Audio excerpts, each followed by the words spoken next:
Hello friends, to be notified of new videos, you can support me by subscribing to my channel and liking my videos.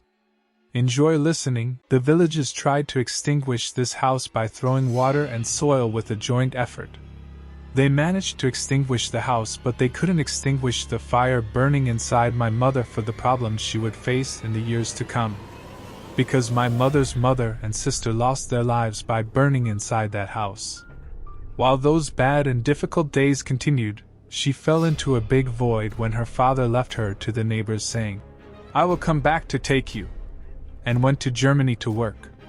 In those years, she spent her days constantly clashing with the 3 children living in her neighbor's house where she stayed, being constantly rebuked. At the end of the 3 years she spent with her neighbors, after her father came on leave, he decided to take her to Germany as well. Meanwhile, she was not aware of the money and gifts that came to her for 3 years. Because the neighbors kept that money and gifts saying, "We are looking after the girl," and claimed it was their right. After the hard years, she went to a country she never knew, never saw, and didn't understand, waiting for her father at home until the evening. Of course, due to the troubles she experienced in her youth, her psychology started to break down and she began to introvert. On top of that, when her father marries another woman in Germany, and she has a stepmother, things get out of hand. After all these troubles, she met my father in Germany and decided to marry him. After marrying my father, they decided to live back in Turkey by convincing him in some way. Since my father loved trading, he wanted to run that business in Turkey, and they had me. Being aware that my mother's condition was affecting my mental health made my process of leaving home me was born, and we moved to my hometown Eskişehir. But according to what she told, after I was born, my mother took great care of me, exerting a supreme effort to prevent any harm coming to me. She wouldn't let anyone hold me, she would watch over me like a hawk, watching my breath till the mornings. When I started to grow a little, she wouldn't let me go out to play, fearing I would get hurt and bleed. When I remember the years of my childhood, I think I had a more difficult childhood because my mother's pressures and thoughts were so heavy that despite being a boy, I spent my days loafing at home like a girl. My name is Hassan. I am currently a 24-year-old single young man. Since I don't go out much, I lead a more introverted life. During high school, I would set my route to go from home to school and from school to home.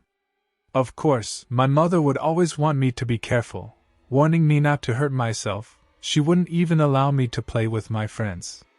After spending all my life under surveillance at home, one day I got angry at my mother's behavior and wanted to run away from home. It may seem a bit strange to run away from home as a boy, but unfortunately, I had to resort to such a thing due to my situation.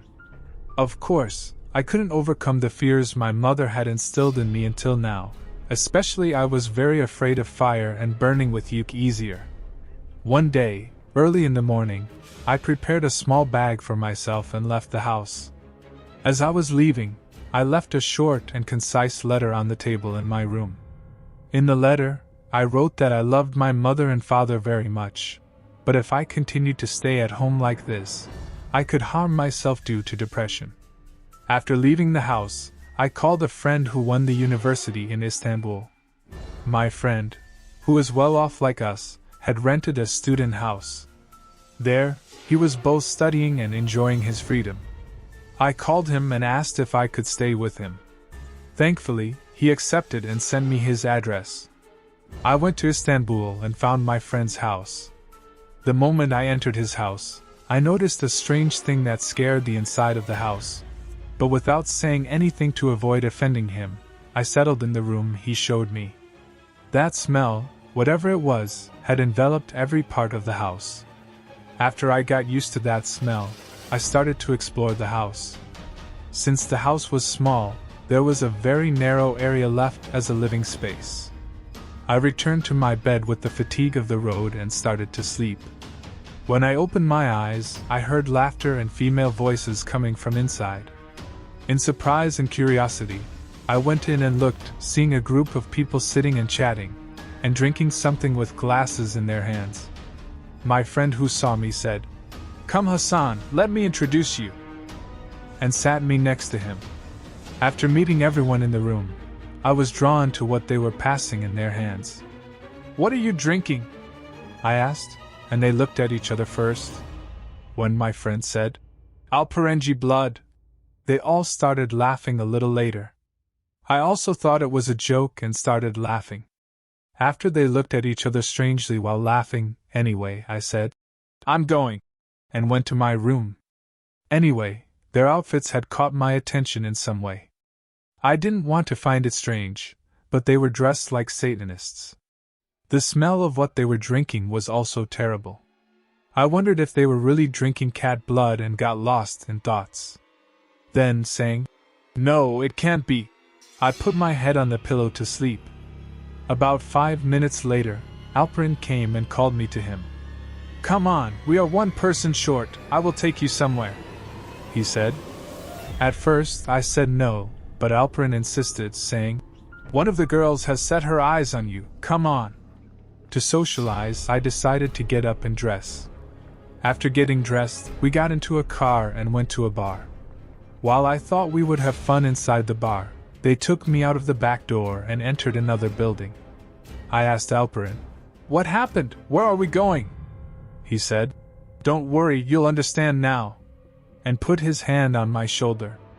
I quickly pulled his hand back, remembering something, and he said, "You should wear this," and dressed me in something like a robe. After that, I started to understand what would happen as I walked with that guy. One of the girls started to take something out of her bag that she clung to. I was wondering what she was taking out, and then I realized it was a kitten. Again, thinking innocently, I wondered if she brought her own cat to love, but then she lifted the cat into the air. After examining it nicely, I watched her bring it close to her face, probably to kiss it. Suddenly, she bit the little head of the cat as much as she could and started to pull it. Before I could say, "What are you doing, Lon?" she took the cat and smashed its head on the ground, causing it to die. I felt like the blood was splashing on my brain. Why did she do such a cruelty? Moreover, what could she have to do with a kitten? I thought. Looking at Alperin, I said, "I'm leaving here." Alperin grabbed my arm and said, "If you go now, you can't enter the house again." I remembered the times when my mother suppressed me, and I must have been in a mood because I agreed to stay there and wait. The girl, whose name I later learned was Sila, picked up the cat from the ground and started cutting it with a knife. She poured its blood into a glass and then into a large bottle. She then filled it with some kind of water and started to literally watch that blood. She filled plastic cups and handed them out to everyone. After everyone drank it with great pleasure, she handed me a cup. I pushed it away angrily, spilling it.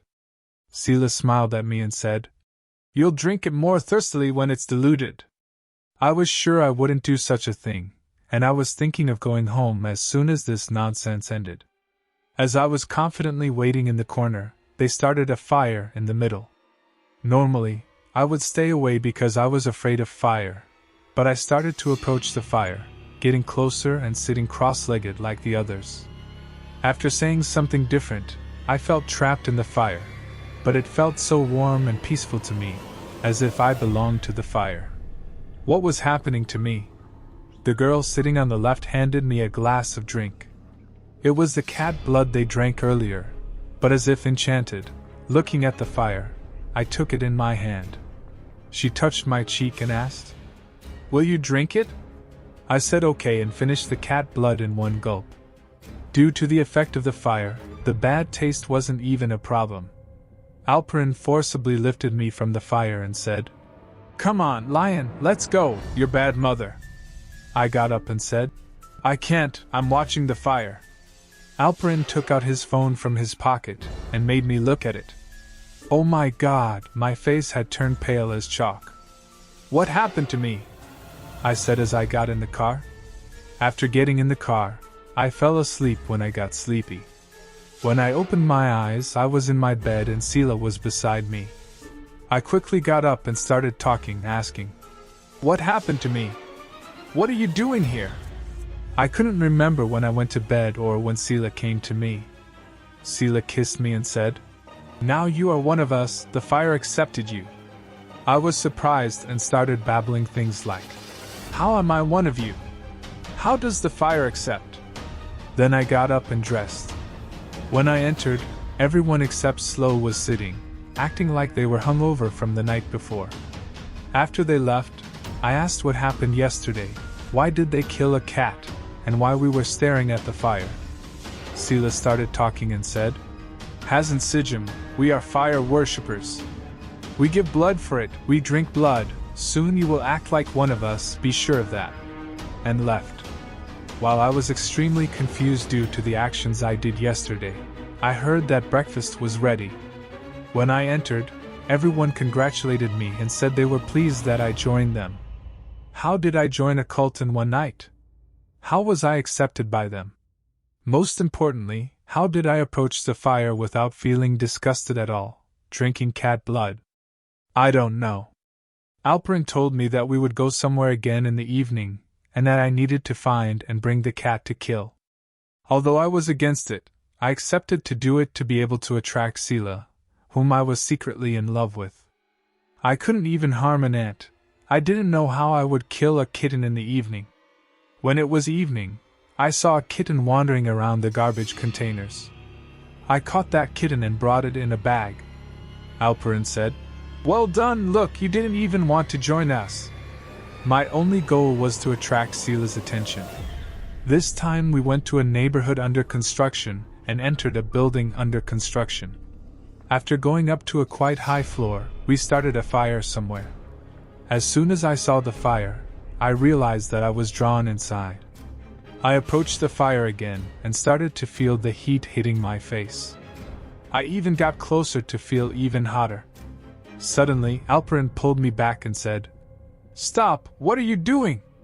I said, "What happened?"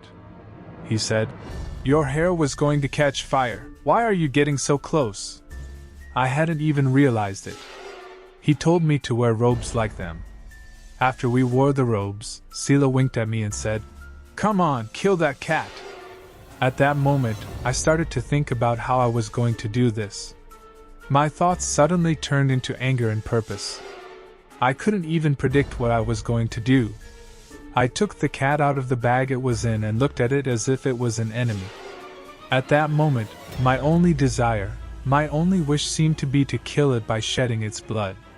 I knew I wasn't such a person, but something was happening to me when I entered that environment, and the fire was lit. I held the cat tightly with both hands and lifted it into the air. I started to swing it towards the ground holding its two legs. The silhouette of the cat suddenly turned into a terrifying entity. I lost myself. It wasn't a cat in front of me. It seemed like a demon wanting to take my life. It looked at me with its long horns and bright red eyes. I saw a being at that moment, and I wanted to kill it and get rid of it out of fear. I started to kill it by hitting it from wall to wall as I held it. However, that being wouldn't die. It was looking at me and laughing even more. After a while, I came to my senses with Alperin nudging me. Everyone was looking at me with a shocked expression. I asked, "What happened?" And they asked if I was okay. I started blinking in confusion. The place had almost turned into a blood pool. Everyone was splattered with blood. When I looked at my hand, I saw only a pair of feet with the skin torn off. Alperin said to me, "We were going to kill it and drink its blood, but you started tearing it apart towards the walls, everywhere, as if you were out of yourself." When asked, "What happened, Hassan? What's your problem?" I replied that I was not myself. When Sela asked me why I did such a thing, I asked where. When she showed me right in front of me, it was a perfect devil symbol from my trousseau, but there was another detail that caught my attention. Next to that devil symbol, there were two figures resembling humans drawn with blood. To come to my senses, I went outside. As I went out, they started talking about me amongst themselves. I could hear them from behind the wall. They were saying I had lost control like Semi. I wondered who Semi was and what had happened to him. I assigned myself the task to find out somehow. If I couldn't find out, the desire to kill them was growing inside me. What was happening to me? Why was the desire to kill someone consuming me? Despite having dozens of complex questions in my mind, I was losing myself to the fire at that moment. As I went down to wait for them, they all had come. We got in the car as if nothing had happened and started going home. Why were they gathering in that house every day? I couldn't understand. It was a small 2+1 house, but despite being cramped, they were gathering in that house. I needed to find out the answer to this as well. After dinner, Sela pulled me aside and said, "I heard you mentioning someone named Semi while I was going down. Who is this Semi?" I asked. She was a bit surprised and flustered. "Semi was our friend. He had newly joined us like you. However, he couldn't bear the weight of what happened and abandoned us. We never saw him again. He acted strangely until he left, harming himself. He suddenly disappeared," she said. I heard this thing. I didn't know whether to believe it or not. She could be lying to me. After a while, they said they would take a break. I guess they were doing this because they were probably scared of me. I had scared them by doing those movements involuntarily. Actually, I was scared too, but slowly this fear was being replaced by a feeling of happiness and accomplishment. Now, I started to behave as if the house was mine, and despite the house owner being Alperin, I started to give orders to him. Alperin was unconditionally doing what I said. After being suppressed for so many years living with my mother, being listened to and considered as an order made me happy. After some time passed, I saw that everyone turned towards me, listened to me, and paid attention to my directions. I liked this feeling of leadership. I told them that we needed to do another ritual soon, and we needed to make the fire worshippers proud. I was blindly bound. It seemed like a chain of events that would ruin my life would start when I woke up one morning. When I went to the toilet to relieve my morning needs, when I entered the toilet, while I was urinating, I noticed that it was bloody, pus, and purulent. What is happening to me? I thought while washing my face and hands in the sink. When I approached the sink and splashed water on my face, however, when I felt the warmth of the water, I opened my eyes to see what happened. Oh my God! What are these flowing waters? I stopped and thought. It was looking at the big one. This smell was familiar to me from somewhere. Yes, I said, stopping and thinking. It was the smell I got when I entered the house. So this was the smell of the new chicken. Where did I get this smell from? I stopped and thought. I quickly went to my room and started looking around. There was nothing in my room except for the deep freezer that didn't fit in the other rooms. I had never opened that deep freezer until now. After opening the lid of the deep freezer, I looked inside and saw that it was packed with meat. When do we eat all this meat? I thought, and then closed it back. When I couldn't find anything else in the room, I returned to the living room. But at that time Alperin had entered the toilet, so I sat down and started waiting. When a notification came to Alperin's phone, I caught it. The message was from Sela. It was strange. Why was my girlfriend messaging Alperin? When I took the unlocked phone in my hand, I started reading the messages. Sela had called out to him saying, I was shocked. I was trying to cry. They were inseparable, constantly whispering to each other. After someone lit the fire, I lost myself looking at the fire. When I opened my eyes, I found myself tied to the iron of the bed, covered in blood in the house. This time, I had been unconscious for a long time. While I was waiting tied to the bed, Sela and Alperin came in hand. I wasn't surprised by this situation since I had learned their relationship before. Alperin came in front of me and asked, Music, do you want to kill me? I asked. Alperin said, We worship the fire. We need to sacrifice to get what we want.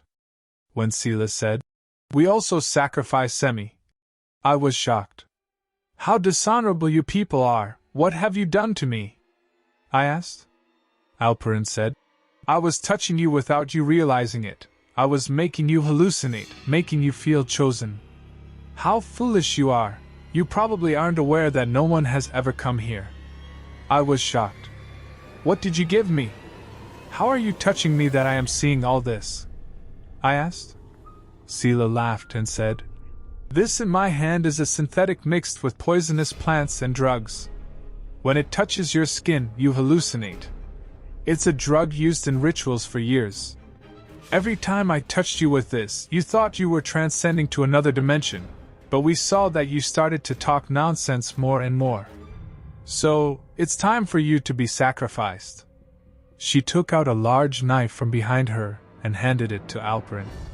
Alperin took the knife and made a cut in his own palm. Similarly, after making a cut in her palm, they held each other and said something. Then Alperin approached me and made a long cut on my leg. I screamed as loud as I could. Sela took my dirty socks from the ground and stuffed my mouth and started to tape it. At that moment, I believed I was going to die. I have reached the end of the road, Hassan. I started to pray. All the things that happened to me were because of a drug. After they drank the blood flowing from my leg with great pleasure, I thought they had gone completely insane. This time, Alperin made another long cut on my other leg. It was almost visible to the bone. At that moment, my blood pressure dropped, and I felt like fainting. I was wishing they would kill me as soon as possible so I could be relieved. Suddenly the door rang. Alperin hid the knife in the deep freezer in panic. After whispering something to each other, they dressed up and left. At that time, I started to move my hand, which was tied, to try to get free. However, Alperin and Sela came back in a short time. They were laughing and whispering something to each other again. Alperin said, I got an idea, and went inside. When he came back, he had a lighter and matches in his hand. My biggest fear was fire. I had told him that. He was determined to torture and kill me using this weakness of mine. I had told him not to do this. However, Alperin was determined to do this to me. First, he lit a match and held it to my leg, making me suffer. He left it on me and waited for it to extinguish itself. At that moment, I continued to scream in pain. The cuts on my leg were already ruining me. Alperin repeated the same thing about 40 times, leaving it on my other black leg. Then he said, Now it's your turn. After a while, I even started to think that I had gotten used to the pain. After the matches were finished, this time they started to do the same thing with a lighter on the lower part of my arms that were tied above. While I was writhing in great pain, Alperin and Sela seemed to be enjoying and laughing. When would this torture end? They went inside. Alperin and the lighter music. I tried to move them aside and get in a bit. It wouldn't burn from the heat, and maybe I would save my life this way. When the meat started to melt with the effect of the heat, I started to see terrifying images. Human limbs were coming out of the melting meats. Hands, feet, fingers, arms, and legs, body parts were emerging one by one due to the heat. I had thought they were meats in bags, but it seems they were killing people, separating their parts, and putting them in this deep freezer. I thought, may God punish them in some way. How perverted they have become to kill a person and put their separated parts in a deep freezer. I was about to die anyway. The deep freezer wasn't working. The part of the body that was left outside was starting to burn. When the smoke that filled inside started to make me cough, the first thing I did was head towards the window. I thought that if I could break the window and let the smoke out, it would buy me some time. When I looked out of the window for a moment, I saw Alperin and Sela below. They looked at the house and left hand in hand. After a while, I wrapped a piece of cloth around my face and tried to open the door of the next room. At that moment, God must have given me strength and power, because I was able to break the door. I managed to get out of the house and go downstairs. When the neighbors called the fire department, I warned them that the house was arsoned and someone tried to kill me. I even pointed out that if they start extinguishing from the broken window, they would reach the parts of the person they had killed before. The firefighters started extinguishing from there in astonishment. After a while, the police and ambulance arrived. When the ambulance took me, they took me directly to the hospital. Stitches were put on both of my legs in the hospital, but according to the doctors, third-degree burns had occurred in certain parts of my body. These marks would perhaps remain on me for a lifetime. In the excitement of the events, I even called my mom and dad to come to Istanbul to visit me. My mom, who already had mental health issues, hugged me crying. After apologizing to her many times, the police came. The police said they found the people who did this to me, but they couldn't interrogate them. When I asked the reason, they told me the shocking truths. After burning me, they went to a construction site together and committed suicide by cutting their wrists. They found their bodies hugging each other. What can I say? I had no choice but to be happy that they received their punishment. After those days, I repented to God and started praying. What I experienced was a big lesson in my life. May God not confront anyone with such perverted people. Thank you for listening to my story. Stay healthy, hopefully. That's the end of the story, friends. Thank you for listening. I love you all very much. If you haven't subscribed to my channel yet, you can subscribe and turn on notifications to be informed about the upcoming videos. See you in the new videos. Take care.